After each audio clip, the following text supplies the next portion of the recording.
나는 평생 차트만을 봐온 세상에서 가장 잘생긴 농담이었습니다. 여러분 반갑습니다. 김샌드 주식TV의 김샌드입니다.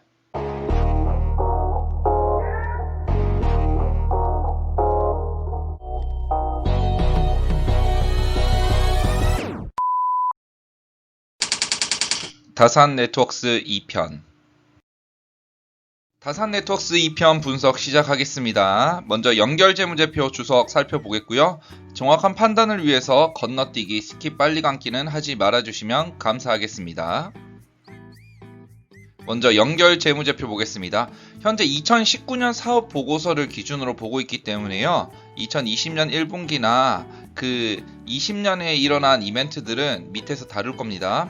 먼저 현금 및 현금성 자산은 갈수록 증가하고 있습니다. 이게 회사가 영업이익을 내서 현금이 들어온 것도 있지만요.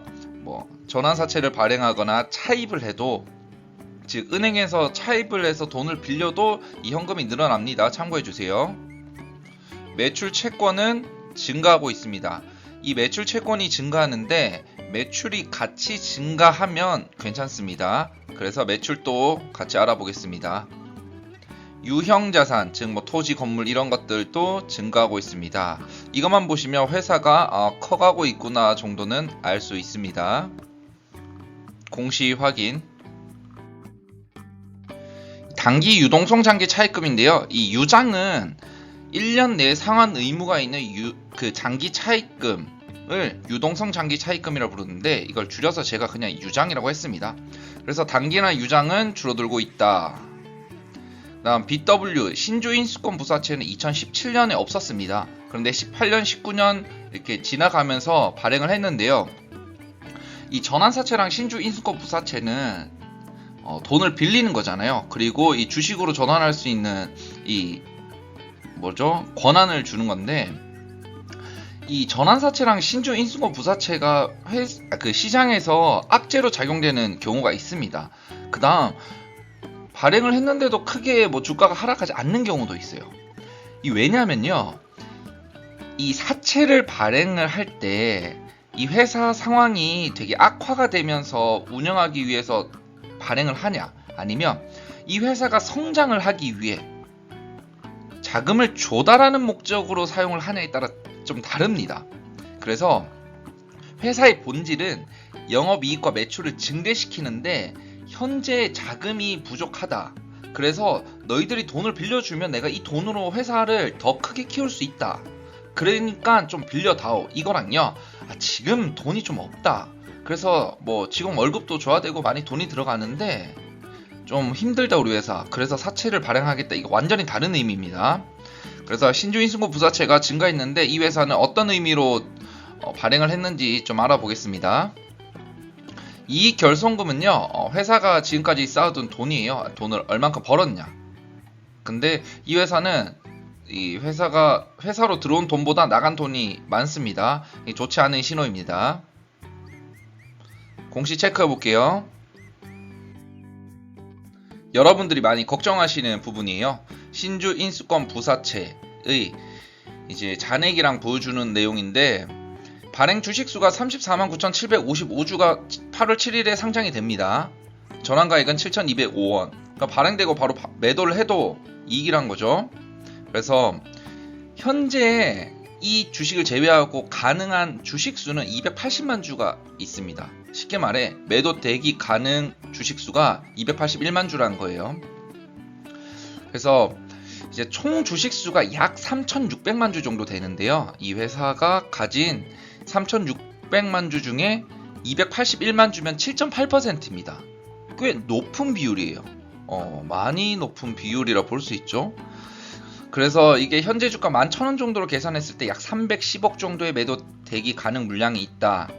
그래서 좀 많이 걱정하시는데, 여러분 회사는요, 매출과 영업이익이 증가한다면 이 사채를 발행해서 주가가 조정을 받더라도 다시 올라가게 돼 있습니다. 이 KMW 아시죠? 만원 대비해서 7배까지 상승을 했었는데, 이 회사도 단기 순이익이 계속 적자였었고 순이익이 적자면서 전환사채도 발행을 했었어요. 이 회사가 진짜 연구개발비에 돈을 많이 들이고 다른 기업도 인수를 하고 해서 회사를 확장하는데 현재 우리가 가진 돈으로는 부족하니까 좀 이 사채를 발행해서 자금을 조달하는 겁니다. 그 은행에 차입을 하려 했는데 현재 신용도가 안 좋잖아요. 그래서 전환사채를 발행을 한 부분이어서 이 이벤트를 너무 크게 중요하지만 너무 크게 보기보다는 이 회사가 결론적으로 성장을 할 수 있냐, 성장을 해가느냐가 더욱더 중요합니다. 아시겠죠? 그래서 현재 5G 쪽에서 투자를 많이 하고 있고 연구개발하고 독일 기업도 인수하고 하는데 돈이 많이 들어간다는 거죠. 추가적으로 DZSI라고 나스닥에 상장되어 있죠. 이 1편 보시면 다 나와 있습니다. 이 1편을 안 보시면 이해가 좀 힘드시니까 보시고 오시고요. 이 DZSI에서 현재 이제 순이익이 안 나고 있어요. 감가상각비가 많이 들어서 순이익이 안 나서 지금 돈이 좀 안 들어오고 있어요.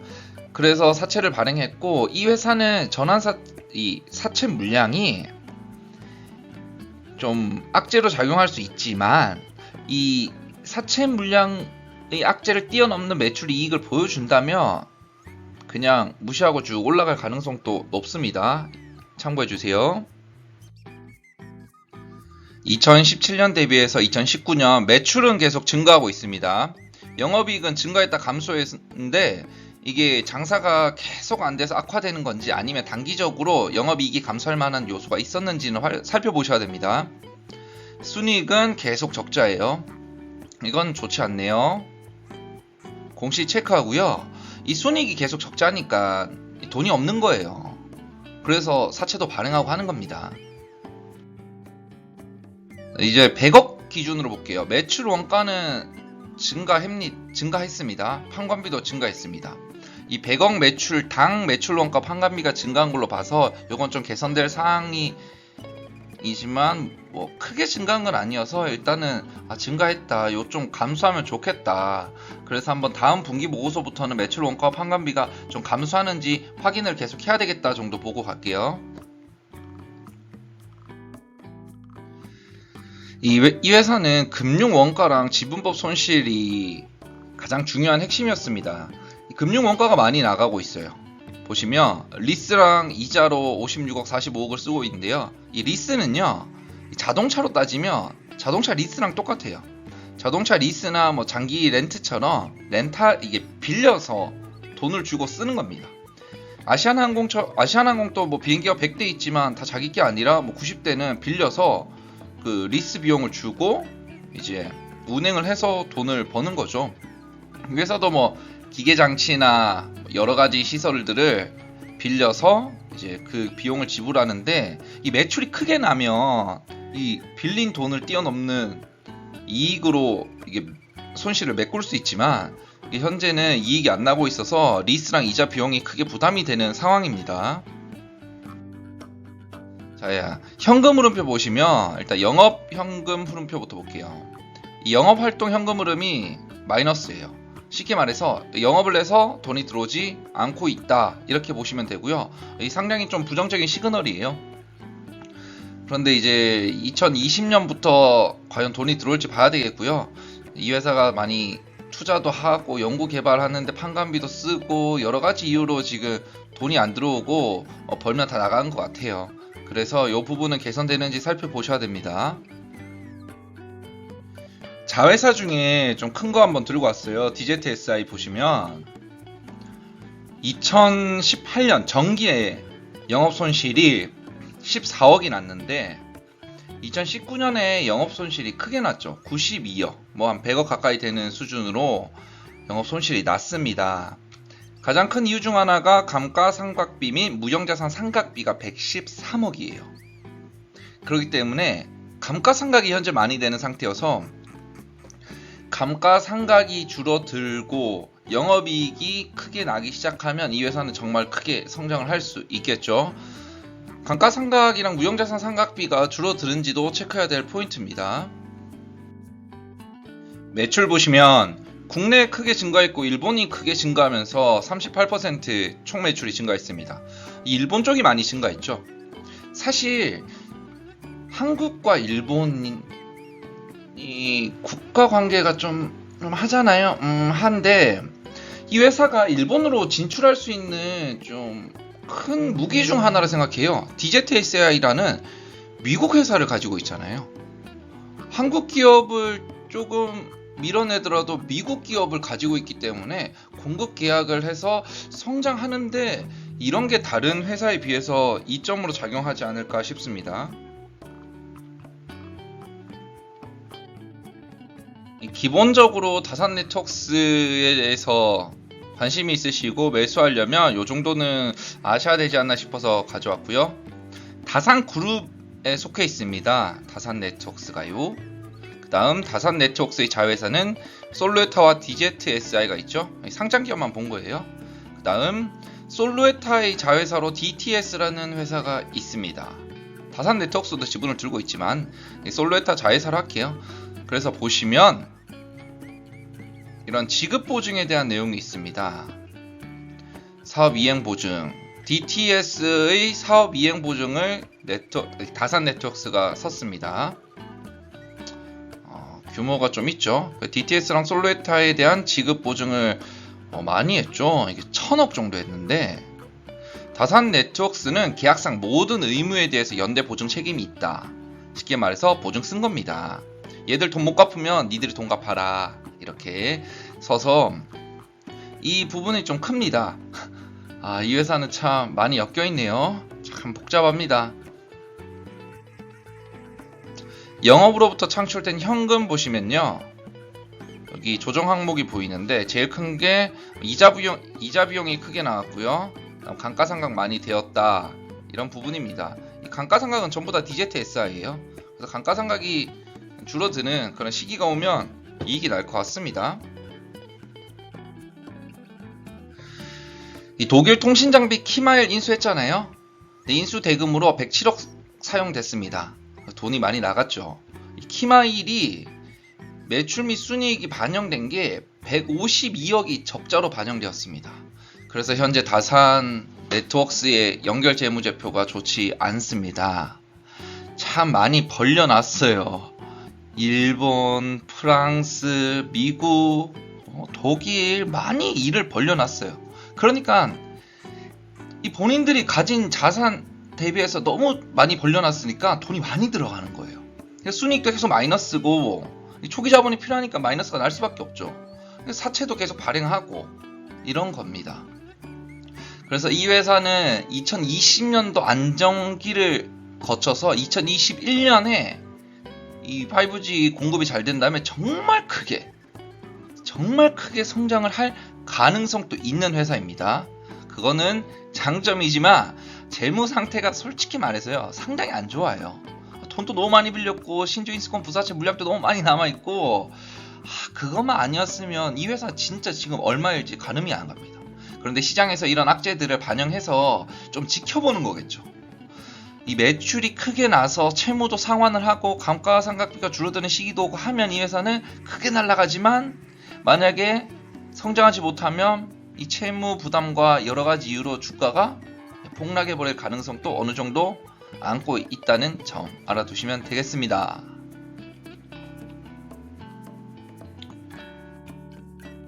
(2019년) 사업보고서 이후 보고기간 후 사건에 대한 내용인데요.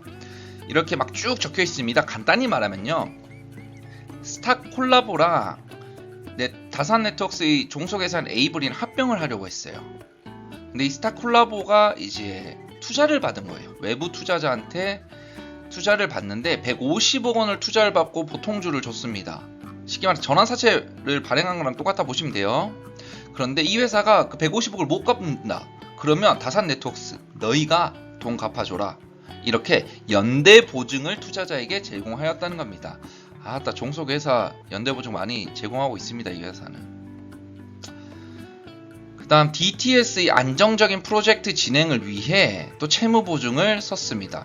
800만이니까 1800만 달러면 얼마죠? 1800만 원이면 한 200억 좀 넘는 금액의 채무 보증을 썼습니다. 그래서 제가 DTS의 프로젝트를 보니까요 DTS가 수주를 받은 게 있더라고요. 그래서 그 수주받은 프로젝트를 원활하게 진행하기 위해서 보증을 써줬다는 겁니다. 그래서 자회사 보증도 참 많이 써줍니다. 이 회사는 채무 상태는 정말 5G만 아니었으면 와우 합니다. 이번에는 별도 재무제표와 주석 살펴보겠는데요. 이 연결회사랑 합쳐서 보니까 이 회사는 참 일 많이 벌려놨지만 돈도 많이 빌렸고 보증도 참 많이 썼습니다. 그러면 다산 네트워크스만 떼다 한번 보겠습니다. 매출은 증가했습니다. 영업이익도 증가했습니다. 좋네요. 이 자회사 일을 많이 벌려서 거기에 돈이 너무 많이 들어가는데 지금 이 회사만 보면 다산 네트워크스는 매출도 증가하고 영업이익도 증가하고 괜찮은 것 같아요. 순이익도 18년 대비해서 증가했죠. 참 이 벌려놓은 일이 잘 되면 정말 대박인데 어떻게 될지 살펴봐야 되겠습니다. 100억당 매출 원가는 증가했고 판관비가 좀 감소해서 또이또이합니다. 현금 흐름표 보시면요, 2019년 말 기준으로요, 영업활동 현금 흐름이 들어오지 않았어요. 이 말은요, 영업을 해서 돈이 안 들어왔다는 거죠. 이익을 냈는데 돈이 안 들어왔다. 이거는 제 생각에 채권 회수가 안 된 것 같습니다. 살펴보겠습니다. 매출 채권이 크게 증가했죠. 이 말이 무슨 말이냐면요, 100억을 판매했어요. 그래서 이익이 예를 들어서 20억이 났어요. 근데 100억을 받아야 되잖아요. 판매했으니까 돈을 받아야 되는데 회사는 팔자 말자 이렇게 계속 돈을 받는 이런 마켓이 아니죠. 마트 같으면 이게 물건 살 때 바로바로 돈을 주는데 이 회사끼리 거래는 이렇게 채권을 쌓아두고 일정 기간이 되면 이제 돈 갚아, 우리 판 거 이렇게 100억 받고 이러는데 지금 채권이 많이 쌓여 있어요. 그래서 20년에 채권이 회수돼서 현금이 많이 들어온지를 확인해야 됩니다. 체크사항. 채권에 대한 연령 분석을 보니까요, 3개월 미만이랑 3에서 6개월이 많죠. 이 말은 2분기, 3분기, 4분기에 매출이 많았기 때문에 지금 돈을 못 받았다, 이 뜻입니다. 그래서 20년 1분기에 받았는지 확인해 보겠습니다. 매출 실적 보시면 2018년에 국내 프랑스가 210억, 151억입니다. 여러분 지금 연결로 보는 게 아니라 다산 네트워크스만 보고 있어요. 종속회사 이 재무랑 합친 게 연결 재무제표고 지금은 별도만 보고 있는 거예요. 2019년에 국내는 좀 감소했지만 프랑스에서 엄청 증가했습니다. 유럽에 본격적으로 매출이 나오기 시작했다, 이렇게 보시면 될 것 같습니다. 공시 체크. 자, 그러면 2020년 1분기 공시를 통해서 보겠습니다. 2019년에서 20년으로 넘어왔습니다. 연결 기준으로 보는 두 가지. 연결이 뭐죠? 종속에서 합친 거예요. 단기 차입금 증가했습니다. 돈을 좀 더 빌렸네요. 100억당 원가는 조금 줄어들었는데 그냥 큰 차이는 없다 볼게요. 별도 기준. 이제 이 회사 뭐라 했죠? 채권이 회수가 되는지 봐라 했는데 채권이 줄어들었습니다. 회수가 됐죠. 그러면 당연히 현금이 늘어나겠죠. 그래서 2019년 4분기 별도를 봤을 때 영업이익이 났지만 현금이 들어오지 않았지만 20년을 보니까 이 채권이 회수가 돼서 현금이 많이 들어왔다. 이거는 문제 없다 보겠습니다. 일봉으로 보겠습니다. 2019년 7월 대비해서 바닥 6,500원, 현재 주가 11,700원, 1.8배 상승한 상태입니다. 5G 테마 종목치고는 상당히 오르지 않았습니다. 이게 순이익이 계속 적자고 신주인수권 부사채 물량도 크고 차입금 의존도가 너무 높고 그래서 주가가 올라가기에 좀 다소 부담이 있죠. 부담이 있지만 20일 이평선을 지지해서 올라갔습니다. 그리고 이평선과의 간격도, 즉 쉽게 말해서 이격도라죠. 이격도도 좁혀진 상태에서 이 회사가 조정을 받고 더 올라갈 가능성이 있지 않을까 싶습니다. 개인적으로 차트만 봤을 때는 주가가 더 올라갈 것 같아요. 조정을 받을 수는 있지만 어차피 다시 올라갈 것 같아요. 이 재무제표가 좀 개선이 돼서 이익도 나고 매출액도 나고 차입금 의존도도 낮아지고 이자도 더 적게 내면 이 회사는 정말 어디까지 올라갈지도 모르겠습니다.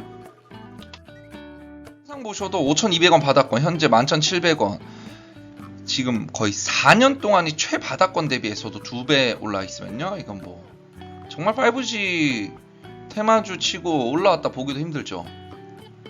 지금 엄청 올라와 있는 것처럼 보이지만 다른 회사는 훨씬 더 올라와 있습니다. 참 차트만을 봤을 때 좀 이런 생각이 듭니다.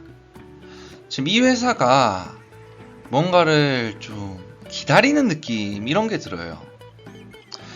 지금 회사가 벌려놓은 일이 커요, 되게. 일본, 프랑스, 미국, 국내 많이 벌려놨어요. 사실 다산 네트워크스가 자회사가 없는 상태였으면 순이익이랑 영업이익이 크게 증가해서 주가가 쭉쭉 올라갈 수 있는데, 이 회사가 과연 벌려놓은 일을 잘 마무리를 지을까가 시장에 관심이 많습니다. 정말 나스닥 상장 기업인 이 DZSI랑 독일 기업 인수한 킴하일, 그 다음 일본, 프랑스 쪽에서 매출이 실질적으로 크게 난다. 올해 하반기 또는 21년 상반기에 크게 나면 이 회사는 점상을 갈 수도 있고, 정말 높게 진짜 4만원, 5만원까지도 올라갈 가능성이 있을 수는 있어요. 단기는 아니지만요. 그런데 이 회사가 벌려오는 일들이 어떻게 마무리가 될지는 지켜봐야 될 것 같습니다. 현재 이 만원 라운드 피규어 적용했을 때 만원 정도를 저는 기준선으로 보고 매수하시면 될 것 같아요. 만원 부근 또는 만원 이하면 매수할 만은 할 것 같아요. 그러니까 그 부분 참고해 주시면 되겠습니다. 마지막으로 타 회사랑 비교해서 총평과 매수도를 말씀드릴 건데요. 지금까지 말씀드린 거는 제가 타 회사랑 비교한 부분을 제외한 겁니다. 그래서 타 회사랑 비교해서 이 회사 현재 주가가 매수할 만한 가격인지 완전한 결론은 3편에서 다루겠습니다. 그러니까요, 1편, 2편을 한두 번 보시고 확실히 개념을 익힌 상태에서 3편을 보시면 매수할 만하다 또는 어떻다라는 결론이 서겠죠. 저는 매수하세요, 오릅니다, 이렇게는 말씀은 안 드립니다. 그러나 분석할 수 있을 만큼 분석을 해서 여러분들께 의견을 제공해 드리겠습니다. 3편에서는요, KMW, 이노와이어리스, 에이스테크, 솔리드랑 비교해 볼게요. 이 다산 네트워크스가 이 4개 기업에 비해서 지금 주가가 살만한 가격인지 비교해 보고요. 적정 주가를 비교해서 따로 산출하고 총평을 내서 매수 매도 의견을 드릴게요. 이 2편까지 내용은요, 제가 다른 회사를 배제하고 좀 본 거예요.